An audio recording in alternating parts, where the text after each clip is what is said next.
High বন্ধুরা, তোমরা সবাই কেমন আছো? আশা করি তোমরা সবাই অনেক বেশি ভালো আছো আর সুস্থ আছো, আর আমিও ভালো আছি।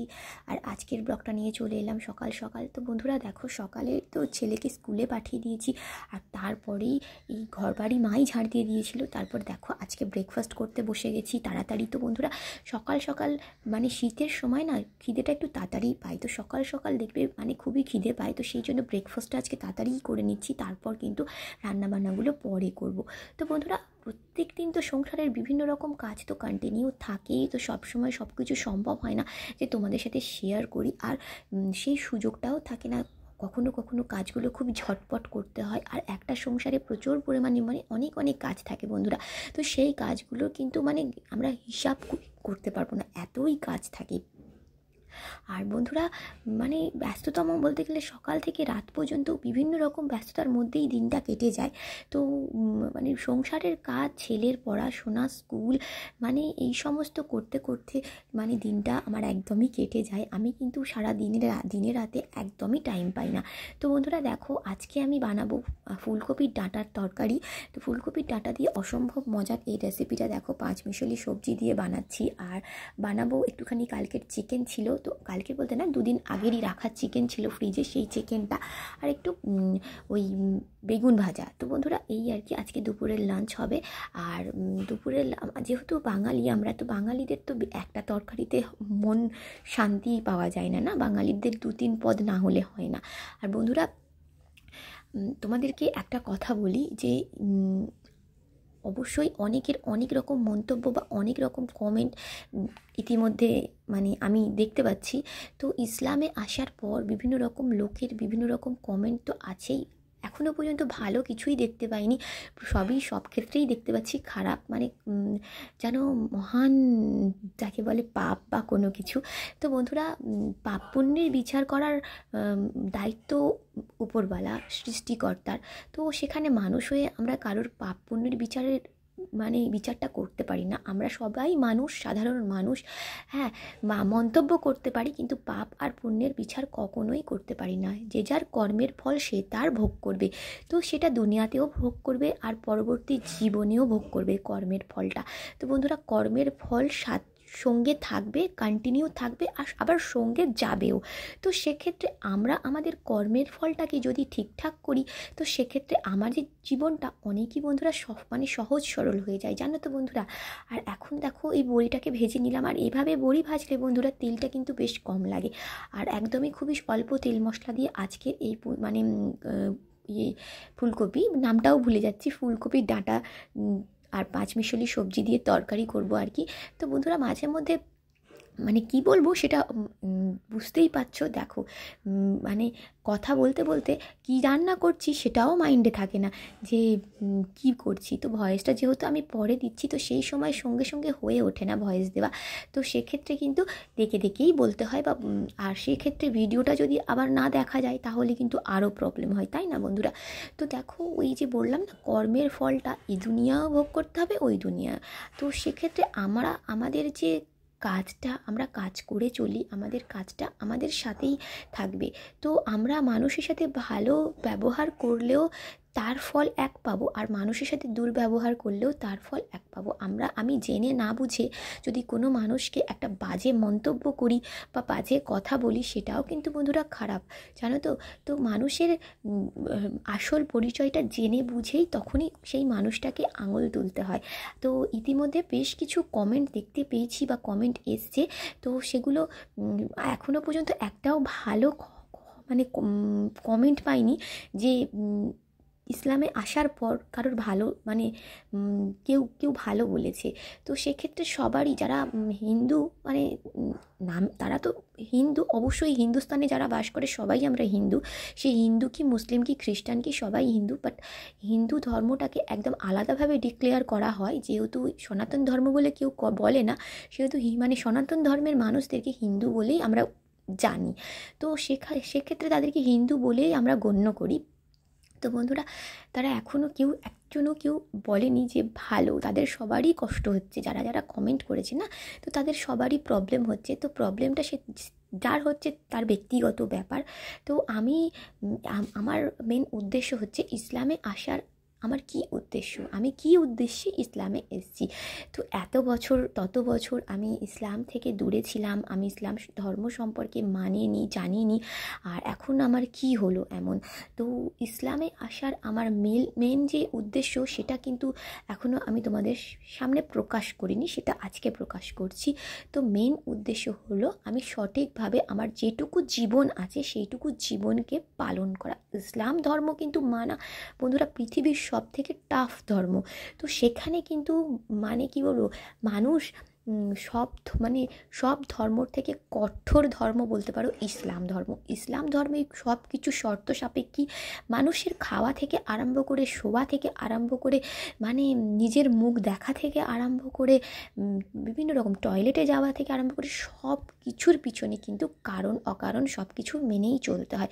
মানুষ যে জামা কাপড়টা পরবে, আমরা তো ঝটপট কোথাও যাব জামা কাপড়টা পরে নেবো, বা সেই জামা কাপড়টা পরার পিছনেও কিন্তু কারণ আছে। তো বন্ধুরা ইসলাম ধর্ম কিন্তু খুব সহজ ধর্ম নয়, বিশাল কঠিন ধর্ম। আর আমি জেনে শুনে কঠিন ধর্ম কেন গ্রহণ করলাম, আর আমার কি এতটাই বুদ্ধি মানে মাথায় কি এতটাও বুদ্ধি নেই, বা বুদ্ধির এতটুকু মানে কি বলবো, ওয়ার্ড খুঁজে পাচ্ছি না যে কি বলবো। বুদ্ধিটা মানে পুরোটাই নষ্ট হয়ে গেছে যে আমি পাগলের মতো মানে সব বুদ্ধি বিসর্জন দিয়ে আমি ইসলাম ধর্ম গ্রহণ করব। আমি ইসলামের মানে খুঁজে পেয়েছি বলেই তো আমি যেই ধর্মে বড় হয়েছি, এতগুলো দিন কাটিয়েছি, এতগুলো বছর কাটিয়েছি, আমি কিচ্ছু পাইনি বন্ধুরা, নামমাত্র কিচ্ছু পাইনি, না পেয়েছি ভালোবাসা, না পেয়েছি কোনো কিছু। তো বন্ধুরা ধর্ম সব সময় সব ক্ষেত্রে মানুষ লুটে গেছে। একজন বাড়িতে আগে আমাদের বাড়িতে মানে নারায়ণ পুজো হতো, সত্যনারায়ণের পুজো হতো। তো নারায়ণ পুজোর লিস্ট, লম্বা চওড়া লিস্ট দেখলে না মাথা খারাপ হয়ে যাবে, বিভিন্ন রকমের লিস্ট। আর সেই সমস্ত বেশিরভাগ টাকা বলো বা বেশিরভাগ জিনিস বলো সব যে ব্রাহ্মণ পুজো করছে না তার বাড়িতেই যাবে। তো আমারই পাশে মানে পাশের বাড়িতে একজন কাকিমা হয়, উনি যখন মারা যায় তো ওনার যখন শ্রাদ্ধ হয়, শ্রাদ্ধের মানে লিস্ট বাদ দিয়ে 10,000 টাকা বন্ধুরা ডিমান্ড করেছে। তো মানে মানুষ তো দিন দাহারে যাকে বলে একদমই সামনে থেকে লুটছে। আর এখানে তোমরা বলতে পারো না মানে মুসলিম ধর্মে লোটার কি কোনো ইচ্ছাকৃত তুমি যদি কোনো কিছু দান করো সেটা তুমি দান করতে পারো, বাট তার বাইরে তোমাকে লোটার জন্য কেউই নেই যে তোমাকে এই জিনিসটা করতে গেলে তোমাকে এত টাকা দিতে হবে। তো সেক্ষেত্রে মাঝে মাঝে মানে মানুষ বলে যে না মুসলিম ধর্মেও এই ওই সেই হয়, কিন্তু কোনো দিনই না। মানে একটা টাকাও মুসলিম ধর্মে মানে মানে আল্লাহকে ডাকতে গেলেও খরচা হয় না। এখানে দেখো মন্দিরে গেলে, বিভিন্ন রকম মন্দিরে যখন আমরা যাই তখন দেখি সামনে সব লোক দাঁড়িয়ে থাকে আর পুজো প্রসাদ এটা ওটা করে 500-1000 টাকা কিন্তু নষ্ট আমরা করি। তো সেক্ষেত্রে পয়সাটা হয়তো যে পুজো দিচ্ছ সেই প্যারাটা হয়তো 50 টাকারও দাম না, সেই প্যারাটা বাদ দিলে ওরা কিন্তু 500 টাকায় মাথায় টুপি পরিয়ে নিয়ে নেয়। তো মানুষ অবুঝের মতন সেই 500 টাকা রেখে আসে। আর আমি এখানে চারানা পয়সাও খরচা করবো না, ডাইরেক্ট আল্লাহর সাথে আমি কানেক্ট হব। তো সেক্ষেত্রে কি আমার এইটা ভালো না আমি আমার ঘরের পয়সাটাকে নষ্ট করে আমি সেখানে গিয়ে উপাসনা করব, সেটা ভালো? তো শুধু এইটুকু নয়, শুধু এই সামান্য মানে এই ব্যাপারের জন্য নয়, আমি জীবনে অনেক কিছু বুঝতে পেরেছি। তো সেই উদ্দেশ্যেই আমার ইসলামে আসা। তো ওই যে মন্তব্যগুলো করছে না যে এখন নয় পরে বুঝতে পারবে, অবশ্যই পরে বুঝতে পারবো, জীবনটা যখন শেষ হয়ে যাবে অবশ্যই বুঝতে পারবো। তো জীবনে বেঁচে থাকতে যখন এত কিছু বুঝতে পেরেছি, মৃত্যুর পরে নিশ্চয়ই তো বুঝতে পারবো। জানোই তো ইসলাম ধর্মে যারা ধর্মিত, যারা ইসলাম সম্পর্কে জ্ঞান রাখে তারা কিন্তু আখেরাত সম্পর্কেও জ্ঞান রাখে। তারা জানে মৃত্যুর পর আবার পুনরায় জীবিত করা হবে, আর সেই জীবিত যখন করা হবে তখন কিন্তু প্রত্যেকটা মানুষের কাছে তার পাপ পুণ্যের বিচার নেওয়া হবে। আর তখন কিন্তু যখন ইসলাম ধর্মে ধর্মিত হয়েছি তখন আমি আমার পাপ পুণ্যের হিসাব নিকাশটাও সাথে করে নিয়ে যাব। তো বন্ধুরা এই উদ্দেশ্য আর এই কারণ। তো আমরা মানুষ, আমরা সবার একরকম মেন্টালিটি নয়। আমরা কিন্তু গভীর চিন্তাধারা ভাবি না, আমাদের চিন্তাধারা বা চিন্তা ভাবনা করার সময় কোথায়, সব সময় সোশ্যাল মিডিয়া, ফোন, টিভি, গল্প গুজব, আনন্দ ফুর্তি করে আমাদের জীবনটা কেটে যাচ্ছে। আমরা কি কখনো ভেবে দেখেছি সৃষ্টিকর্তা সম্পর্কে কোনো দিন জ্ঞান অর্জন করতে চেয়েছি? কলিযুগে মানুষের এতটাও টাইম নেই, মানুষের নিজের টাইম নেই, নিজের খাওয়া টাইম নেই। মানুষ তো কেউ পয়সার পিছনে ছুটছে, কেউ সোশ্যাল মিডিয়ার পিছনে ছুটছে। তো বন্ধুরা গল্প করতে করতে রান্নাবান্নাগুলোও কিন্তু বন্ধুরা সেরে ফেলছি। আর তোমাদের সাথে এই আর কি, মানে এই হচ্ছে আমার একমাত্র উদ্দেশ্য। আমি আমার আখেরাতের সময় কিছু নিয়ে যেতে চাই। তো এমন নয় যে জীবনে এসছি আর জীবনে কাজ করলাম, খেলাম, ঘুমালাম আর 24টা ঘন্টা এইভাবে কাটিয়ে দিলাম, আর আল্লাহ সম্পর্কে কোনো জ্ঞান রাখলাম না, কোনো কিছু করলাম না। আর দেখো রান্নাবান্না করে একটুখানি বিকালবেলা ছেলেকে পড়িয়ে টড়িয়ে আবার দেখো এই কাজে লেগে গেছি। আর এই কাজটা কি বলো তো, অফ টাইমে করি, তো কিছু জাস্ট সামথিং কিছু হলেও ইনকাম হয় এই আর কি। ঘরে মানে বসে আছি, যেহেতু বাইরে তো আর কাজ করতে যেতে পারছি না, সেই সুযোগটা আমার নেই যে আমি বাইরে গিয়ে কাজ করব। আর যদি আমি টিউশনি পড়াই আমার ছেলের তাতেও প্রবলেম, আমার ছেলে ভীষণ রাগ করবে। আমার ছেলে ভাববে যে মানে ওকে ছেড়ে আমি অন্য কাউকে ভালোবাসি, তো কোনো বাচ্চাকে আমাকে টাচ করতে দেয় না। এই হচ্ছে আমার ছেলের একটা বদ অভ্যেস। তো রাত্রেবেলার জন্য বন্ধুরা বানাচ্ছি দেখো তড়কা, আর চিকেনটা ছিল, সেই চিকেনটা না এই তড়কার মধ্যে দিয়ে দেবো, এইভাবেই আজকে তড়কাটা বানাচ্ছি। আর বন্ধুরা এই তড়কাটা কিন্তু খেতে বেশ ভালো হয়েছে জানো তো। চিকেনটা তড়কাতে দিতে না তড়কার টেস্টটা একদমই অন্যরকম হয়ে গেছে। আর বন্ধুরা যদি তোমাদের ভিডিওটা ভালো লাগে অবশ্যই আমার চ্যানেলটাকে সাবস্ক্রাইব করো, লাইক কমেন্ট শেয়ারও করে দিও। আর যদি না ভালো লাগে এই সমস্ত কিছু করার দরকার নেই, সেটা তোমাদের উপর ডিপেন্ড করছে ভালো লাগা না লাগাটা। আর আমার উদ্দেশ্যটা তোমাদেরকে আজকে জানিয়ে দিলাম। উদ্দেশ্য বিনা উদ্দেশ্যে কেউ কোনো কিছুই করে না, উদ্দেশ্য নিয়েই সব কিছু করে। আমরা উদ্দেশ্য ছাড়া এক ফোঁটা কাজও করি না। আমরা কিন্তু সমস্ত মানুষরা উদ্দেশ্য, যেখানে আমার লাভ নেই সেখানে কোনো কাজ নেই, তাই তো বন্ধুরা? তো লাভটা সবাই খোঁজে, তো সেই জায়গায় আমি আমার লাভটা দেখতে পেয়েছি, আমি স্বয়ং আল্লাহকে পেয়েছি, আর আমি আমার আখেরাতের লাভটাকে নিয়ে আখেরাতে যেতে চাই। তো সেই জন্যই আমার উদ্দেশ্য হচ্ছে, মেন উদ্দেশ্য হচ্ছে এই কারণ, আমি এই কারণেই ইসলামে এসেছি। আর বন্ধুরা তোমরা ভালোভাবে খুঁটিয়ে দেখো যে ইসলাম সম্পর্কে যারা অনেক মন্তব্য করে না, তাদেরকে বলছি তারা খুঁটিয়ে যেন দেখে যে কি আছে, তারপর তারা যেন মন্তব্যটা করে। আর বন্ধুরা দেখো এইভাবে আমি তড়কাটা করে নিলাম আজকে। চিকেনটা ওবেলার যে চিকেনটা ছিল না সেটা বেঁচে ছিল, সেটা তড়কায় দিয়ে দিতে, আর তড়কার টেস্টটা না একদম 10 গুণ বেড়ে গেছে। আর এভাবে তোমরা বানিয়ে একবার দেখো, চিকেন দিয়ে তড়কাটা না বেশি ভালো লাগে জানো তো, এমনি এগ দিয়ে খেলেও। আর যে চিকেনটা পড়েছিল আমি ভাবলাম ওটা আর আলাদা করে খেয়ে লাভ নেই, তড়কার মধ্যেই দিয়ে দিই।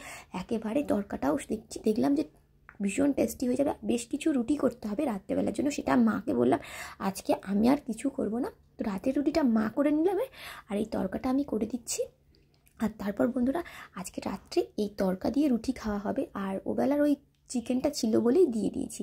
আর এমনি চিকেন দিয়ে রুটি খেতে বেশ ভালো লাগে, কিন্তু ছেলে আবার তড়কা খাবে বলছে বলে ওই জন্য ছেলের জন্য আর ডিমও দেবো। দেখো ডিমটাকে ঝুড়ি ঝুড়ি করে ভেজে আগেই রেখেছিলাম।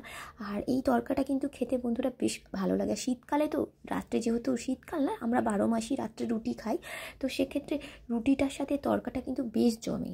মানে মাছের কোনো কিছুর সাথে কিন্তু রুটি ভালো লাগে না, কিন্তু তড়কা বলো বা ঘুগনি বিভিন্ন রকম মানে মাংস, এইগুলোর সাথে না রুটিটা খেতে বেশ ভালো লাগে। তো বন্ধুরা উপর থেকে বেশ খানিকটা ধনেপাতা দিয়ে দেবো, আর দিয়ে কিন্তু এই দেখো তড়কাটাকে রেডি করে নিচ্ছি। এটা দিয়ে না কি ভীষণ, যাকে বলে না অসাধারণ লাগে। আর মাংসটা দিয়েছি বলে স্বাদটা যেন না 10 গুণ বেড়ে গেছে। তো বন্ধুরা অবশ্যই এরকমভাবে ট্রাই করো, ভীষণ ভালো লাগবে। আর বন্ধুরা এইটাই হচ্ছে জীবনের বাস্তবতা। তো জীবনে কিছু খুঁজে পাওয়া, কিছু পাওয়াটাই হচ্ছে মানে অ্যাচিভমেন্ট যাকে বলে। তো বন্ধুরা আজকের ভিডিওটা এখানেই শেষ করছি, দেখা হচ্ছে আবার পরের ব্লগে। বাই বাই বন্ধুরা, তোমরা সবাই ভালো